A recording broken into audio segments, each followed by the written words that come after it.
السلام علیکم ورحمۃ اللہ وبرکاتہ ان الحمد للہ نحمده ونستعینه ونستغفره ونعوذ باللہ من شرور انفسنا ومن سیئات اعمالنا من يهده اللہ فلا مضل له ومن يضلل فلا هادی له اشهد ان لا الہ الا اللہ وحدہ لا شریک له واشهد ان محمدا عبدہ ورسولہ اما بعد۔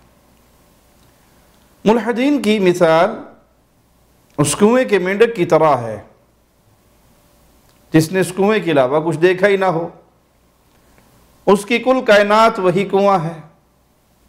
یہی حال الحاد کے مارے ہوئے مریضوں کا ہے، جنہوں نے چند عقلی ڈھکوسلے چند ٹوٹکے رٹ لیے اور وہی ان کا کل علم ہے۔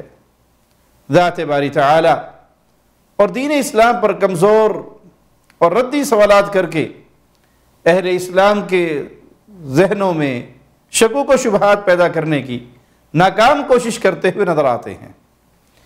ان کی جانب سے کیے ہوئے سوالات میں عمومی ایک سوال یہ بھی ہوتا ہے کہ کیا خدا کسی دوسرے خدا کو پیدا کر سکتا ہے یا کوئی ایسا پتھر پیدا کر سکتا ہے جس کو وہ خود نہ اٹھا سکے؟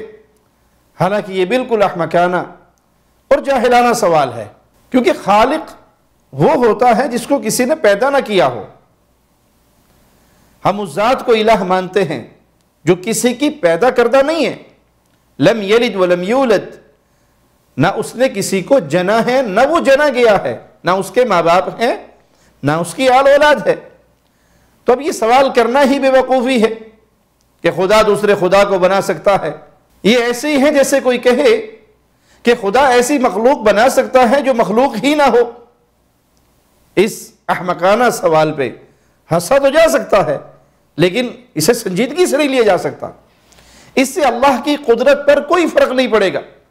یہ بالکل سچ ہے کہ اللہ تعالی ہر چیز پر قادر ہے، مگر اس کا مطلب صرف اتنا سا ہے کہ وہ اپنی صفات کو برقرار رکھتے ہوئے کائنات کی ہر شے پر تصرف اور قدرت رکھتا ہے۔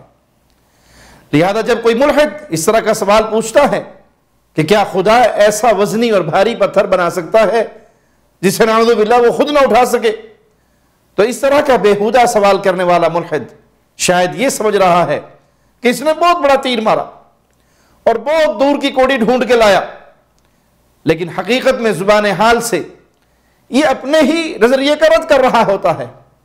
ہمارے نزدیک اللہ تعالی ہر چیز بنانے پر قادر ہے، تو اسے لفظ کن کہہ کر ختم کر دینے اور برباد کر دینے پر بھی قادر ہے۔ ہم اس اللہ کو معبود مانتے ہیں جو مچھلی کے پیٹ میں اپنے لاڈلے پیغمبر یونس علیہ السلام کو زندہ رکھنے پر بھی قادر ہے، وہیں اسے خوراک فراہم کرنے پر بھی قادر ہے اور نجات دلانے کا بھی اختیار رکھتا ہے۔ ہمارا رب تو وہ ہے جو اپنے پیارے نبی کا کھانا 100 سال تک تر و تازہ رکھنے پر قادر ہے۔ فانظر الی طعامک وشرابک لم یتسنہ، لہذا یہ سوال کرنا کہ اللہ ایسا پتھر پیدا کرنے پر قادر ہے جسے وہ خود نہ اٹھا سکے، بالکل جاہلانہ اور لغو بات ہے، کیونکہ یہ کہنا کہ وہ یہ پتھر اٹھا نہیں سکتا تو اس سے بے بسی لازم آئے گی، اور اللہ مالک بے بسی سے عجز سے پاک عظمت والی ذات ہے۔ وہ جو چاہتا ہے کن کہتا ہے اور وہ کام ہو جاتا ہے۔ اور ملحد جس کا نظریہ یہ ہے کہ خدا کا نعوذ باللہ وجود ہی نہیں، تو ان کی جانب سے لا موجود کی قدرت پر سوال اٹھانا ویسے ہی حماقت ہے۔ قدرت پر اعتراض اس وقت بنتا جب وہ وجود کو تسلیم کرتے۔ باقی اللہ تعالیٰ کی ذات کے متعلق عقلی گھوڑے دوڑاتے ہوئے لا یعنی قسم کا سوالات کرنا یہ اہل ایمان کے شیوا نہیں۔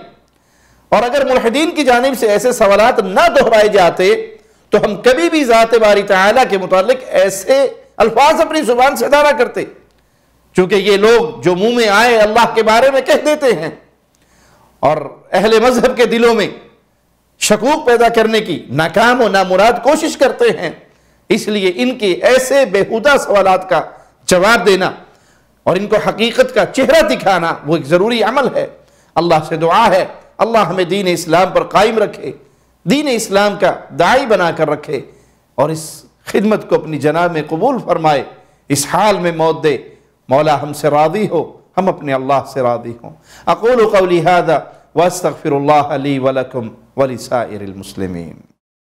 ہر لمحہ قرآن اور سنت کا ترجمان، فضیلت الشیخ توصیف الرحمان۔